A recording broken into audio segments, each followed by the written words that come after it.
Hi guys, this is Neha Sharma. आज के session में हम डिस्कस करेंगे कि profit and loss appropriation account की जो स्पेशल कंडीशंस होती हैं उन केसेस में प्रॉफिट का डिस्ट्रीब्यूशन कैसे किया जाता है, राइट। तो आज का हमारा टॉपिक है डिस्ट्रीब्यूशन ऑफ प्रॉफिट, लाभों का विभाजन। प्रॉफिट का डिस्ट्रीब्यूशन हम कहाँ करते हैं? Profit and loss appropriation account बना के, right. Profit and loss appropriation account कौन बनाता है? पार्टनरशिप फर्म बनाती है। तो एप्रोप्रिएशन अकाउंट जो है पार्टनरशिप फर्म के ही पॉइंट ऑफ व्यू से बनाया जाता है। 12th क्वेश्चन हम कर रहे हैं गाइस। क्वेश्चन के अंदर जो गिवन है वो मैंने नोट डाउन किया हुआ है और उसको अच्छे से एक्सप्लेन भी किया हुआ है ताकि आपको इजीली समझ में आ जाएगा। 2 पार्टनर्स हैं, आर एंड एस। आर और एस का जो प्रॉफिट शेयरिंग रेशो है, राइट, वो क्या है? 3:2। 3:2 का मतलब क्या है? आर का रेशो क्या है? 3/5 और एस का रेशो क्या है? 2/5। नेक्स्ट क्वेश्चन के अंदर दिया हुआ है कि आर ने 5 लाख की कैपिटल पार्टनरशिप फर्म में इन्वेस्ट की है। कितनी कैपिटल इन्वेस्ट की है? 5 lakh rupees. Interest on capital जो है 10% पर एनम दिया हुआ है, राइट।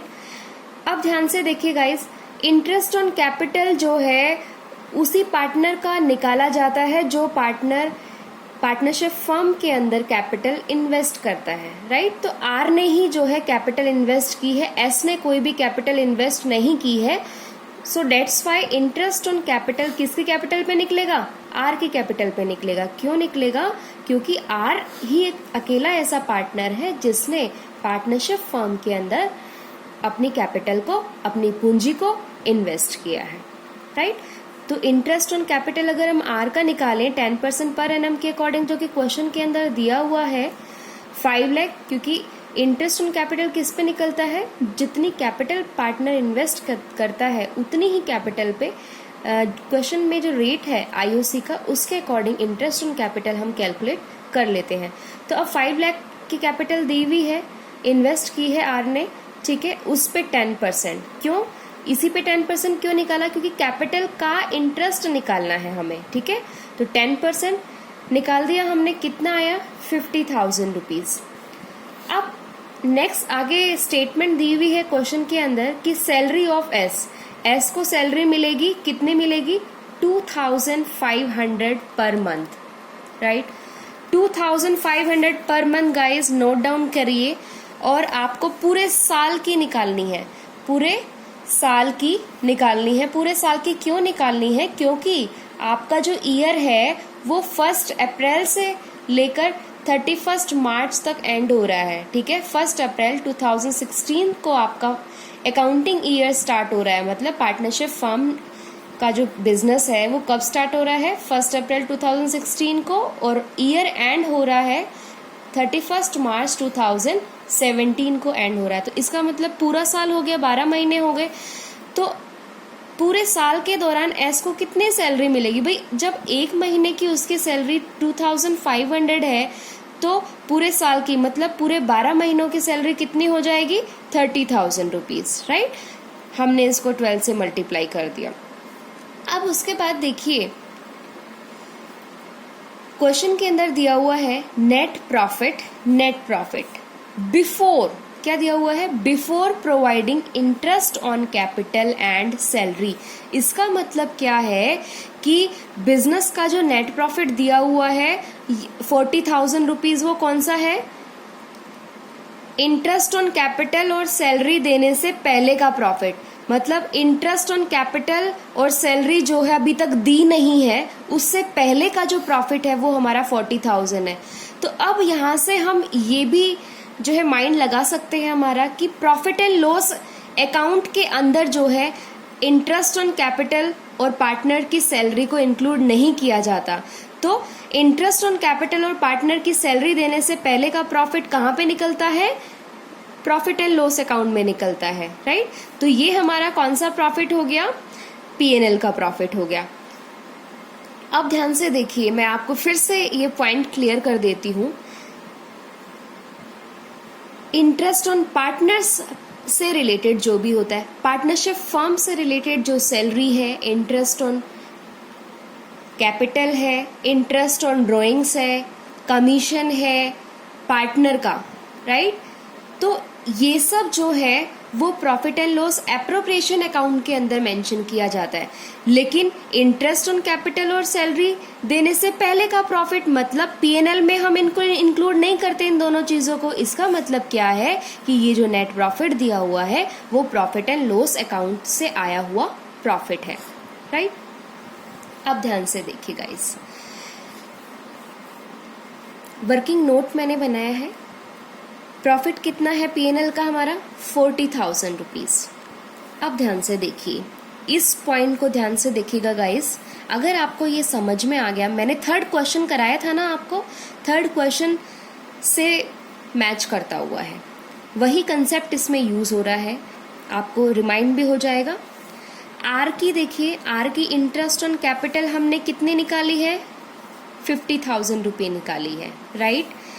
और सैलरी कितने निकाली है? एस की 30,000 रुपये निकाली है। अब ध्यान से देखिए, अगर हम आर की इंटरेस्ट ऑन कैपिटल और एस की सैलरी पार्टनरशिप फर्म के लिए देखें तो पार्टनरशिप फर्म के लिए क्या है? ये खर्चा है।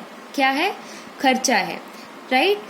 तो सबसे पहले हम क्या करते हैं कि जो प्रॉफिट पीएनएल का है उसको हम profit and loss appropriation account के अंदर ट्रांसफर कर लेते हैं, क्योंकि क्वेश्चन के अंदर आपको ये बोला गया है कि आपको प्रॉफिट का डिस्ट्रीब्यूशन करना है। इसका मतलब क्या कि profit and loss appropriation account बनाना है। जब भी लाभों का विभाजन होता है, राइट, या लाभों का वितरण होता है, तो उस केस में हम लाभ हानि नियोजन खाता ही बनाते हैं। लाभ हानि नियोजन खाता को हम इंग्लिश में क्या बोलते हैं? Profit and loss appropriation account. तो profit and loss appropriation account का फॉर्मेट मैंने यहाँ पे बनाया है। अब देखिए, सबसे पहले प्रॉफिट है, सबसे पहले प्रॉफिट को ही हम ट्रांसफर करते हैं, राइट। तो बाय पीएनएल, ब्रैकेट में आप लिखेंगे प्रॉफिट, राइट। कितना है? 40,000 रुपीज। मैंने पहले भी बताया था गाइज आपको कि profit and loss appropriation account तभी बनता है जब हमारे पास पीएनएल का प्रॉफिट होगा। अगर हमारे पास पीएनएल का प्रॉफिट नहीं है, पीएनएल का कौन सा प्रॉफिट? Net profit. ये चीज नोट करने वाली है, ये वाला पॉइंट जो है वो नोट करने वाला है कि पीएनएल का अगर हमारे पास नेट प्रॉफिट होगा तो ही हम profit and loss appropriation account बना पाएंगे, ठीक है। तो यहाँ पे हमें दिया हुआ है पीएनएल का नेट प्रॉफिट, तो इसके बेसिस पे ही, इसके बिहाफ पे ही profit and loss appropriation account बनाया जाता है। क्योंकि एप्रोप्रिएशन का मतलब क्या होता है कि पार्टनरशिप फर्म का जो भी प्रॉफिट आया या लॉस आया, वट एवर द कंडीशन, वो हमें आगे पता लगेगा जब हम क्वेश्चन को सॉल्व करते हैं, कैलकुलेशंस करते हैं, प्रॉफिट या लॉस आता है, जो भी कंडीशन हो, राइट। तो उस केस में पार्टनरशिप फर्म का प्रॉफिट और जो लॉस है उसको पार्टनर्स के कैपिटल अकाउंट में कैसे डिस्ट्रीब्यूट करें, कौन से रेशो में करें, ठीक है, वो आपको क्वेश्चन के अंदर गिवन होता है। क्वेश्चन के अंदर क्या गिवन है? 3:2 का रेशो है। तो आपको बिल्कुल भी कंफ्यूज नहीं होना है। तो ये प्रॉफिट हमने ट्रांसफर कर दिया है। अब देखिए, क्वेश्चन के अंदर ओनली क्या दिया हुआ है? इंटरेस्ट ऑन कैपिटल और सैलरी आर की, सॉरी एस की, ठीक है। तो आर का इंटरेस्ट ऑन कैपिटल, एस की सैलरी पार्टनरशिप फर्म को पे करना पड़ेगा, पे करना पड़ेगा। तो पार्टनरशिप फर्म के पॉइंट ऑफ व्यू से क्या है? ये खर्चा है। क्या है? खर्चा है। तो अब देखिए, इंटरेस्ट ऑन कैपिटल,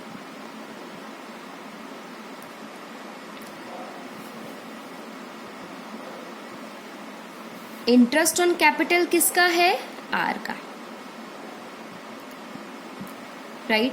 अभी मैं अमाउंट नहीं लिख रही हूं, बस हमें ये पता चल गया कि भाई interest on capital partnership firm पे करती है पार्टनर्स को, तो इसलिए पार्टनरशिप फर्म के लिए क्या खर्चा, इसलिए क्या ये कहाँ पे आ गया? Profit and loss appropriation account के डेबिट साइड में। क्यों आया डेबिट साइड में? क्योंकि profit and loss appropriation account जो है वो पार्टनरशिप फर्म बनाती है, पार्टनरशिप फर्म के पॉइंट ऑफ व्यू से बनता है और ये नॉमिनल अकाउंट के रूल को फॉलो करता है।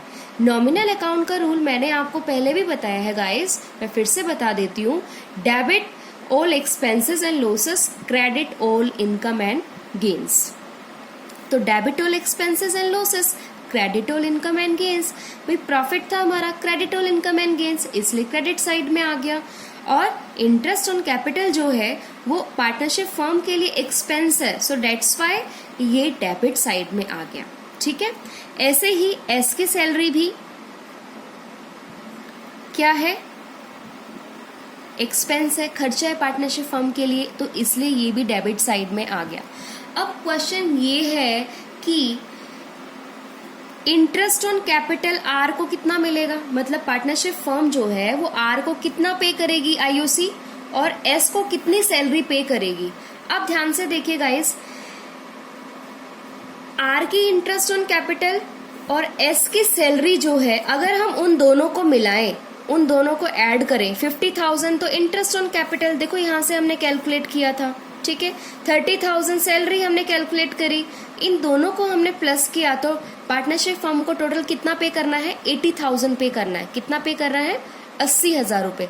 लेकिन कंडीशन क्या है, प्रॉफिट तो पार्टनरशिप फर्म को कम हो रहे हैं, प्रॉफिट कम है, इनकम कम है और खर्चे ज्यादा हैं। तो उस केस में मैंने पहले भी बताया था आपको थर्ड क्वेश्चन के अंदर कि जब पार्टनरशिप फर्म को नॉर्मल प्रॉफिट से कम प्रॉफिट होता है तो उस केस में जितना पार्टनरशिप फर्म प्रॉफिट गेन करेगी, मतलब जितना प्रॉफिट होगा उतना ही वो एक्सपेंस पे कर पाएगी। मैंने आपको एग्जाम्पल भी दिया था आपके फादर की इनकम का। फॉर एग्जाम्पल आपके फादर की इनकम 50,000 रुपीज है, राइट, और आप कहते हो कि 60,000 रुपये हमें खर्च करने हैं, तो आपके पापा क्या कहेंगे कि मेरी इनकम तो 50,000 रुपये है, तो 50,000 का ही मैं खर्चा कर सकता हूँ, 50,000 से ज्यादा का खर्चा नहीं कर सकता, क्योंकि जितनी मेरी इनकम है उतना ही मैं खर्चा कर सकता हूँ। तो ऐसे ही पार्टनरशिप फर्म भी ये कह रही है कि 40,000 ही मेरी इनकम है, राइट, मेरे पास प्रॉफिट कितने हैं, 40,000 रुपये, और मेरे खर्चे कितने आ रहे हैं, 80,000, तो मैं कितने खर्चे पे कर पाऊंगी, 40,000 रुपीज। तो ऐसे ही पार्टनरशिप फर्म ये कह रही है कि भाई 40,000 जो है प्रॉफिट आ रहे हैं, तो 40,000 के ही खर्चे मैं कर पाऊंगी। किस फॉर्म में, इंटरेस्ट ऑन कैपिटल और सैलरी को मिलाकर 40,000 रुपए ही वो पे कर सकती है पार्टनर को। ठीक है, अब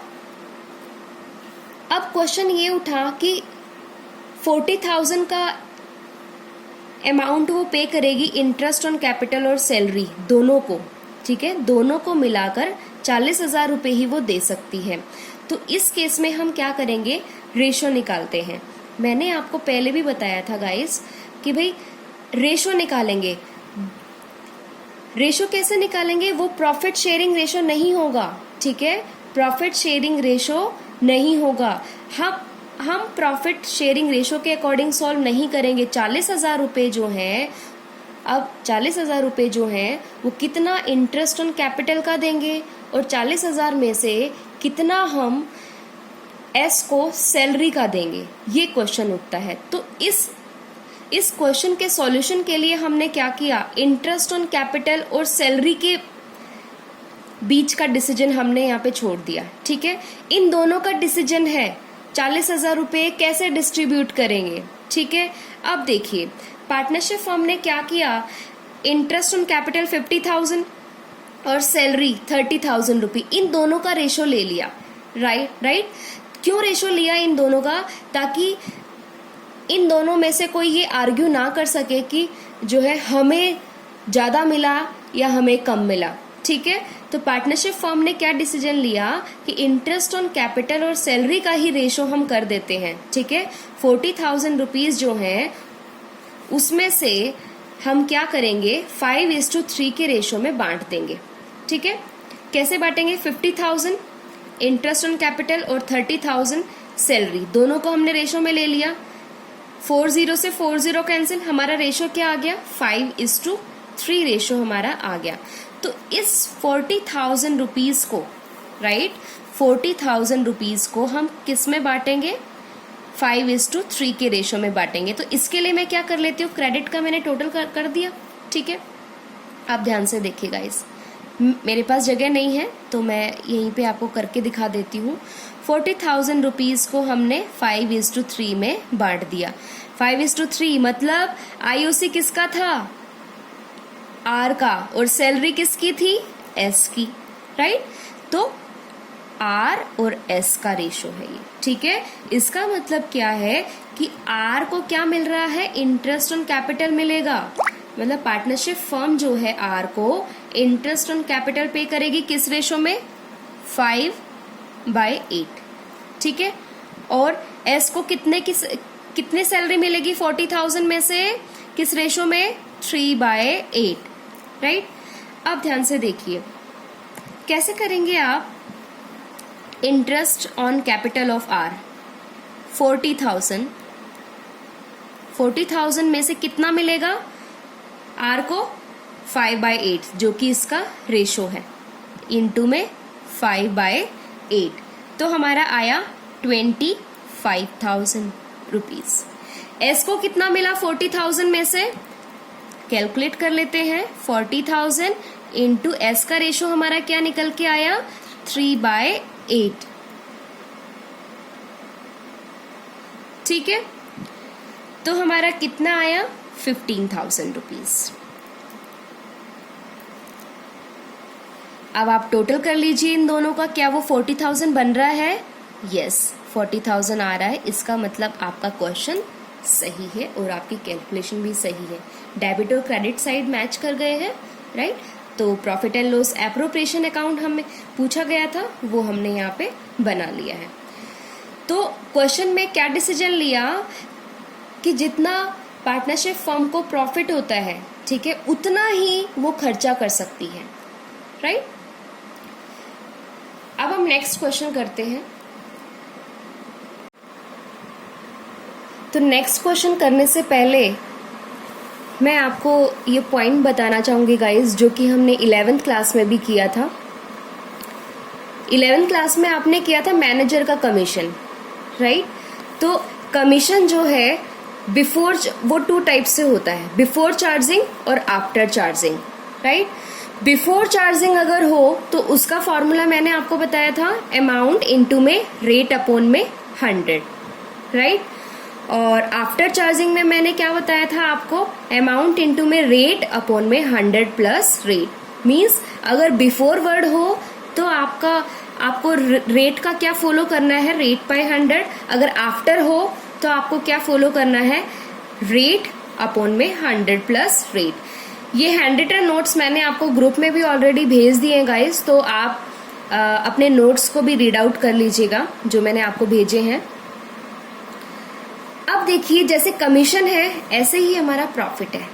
प्रॉफिट अगर बिफोर चार्जिंग है और आफ्टर चार्जिंग है, राइट। बिफोर चार्जिंग का मतलब क्या होता है कि भाई जैसे हमने कमीशन के केस में किया था, मैंने एग्जांपल दिया है कमीशन का ही, रेट अपॉन में 100। आफ्टर का केस क्या है? रेट अपॉन में 100 प्लस रेट। ऐसे ही अगर क्वेश्चन के अंदर आपको प्रॉफिट की अमाउंट नहीं दी हुई है, प्रॉफिट की अमाउंट फॉर एग्जांपल दी ही नहीं है, और आपको क्वेश्चन के अंदर बोला है कि 1/3 प्रॉफिट डिस्ट्रीब्यूट करना है, ठीक है। 1/3 प्रॉफिट अगर बिफोर का हो तो आप डायरेक्ट क्या लिख देंगे? 1/3 लिख देंगे, ठीक है। जैसे जो हमारी रेट होती है ना, एज इट इज आ जाएगी। ऐसे ही अगर आफ्टर हो तो 1/3 का इसी फॉर्मूले को फॉलो करते हुए हमने क्या करना है? 1/3 प्लस 1।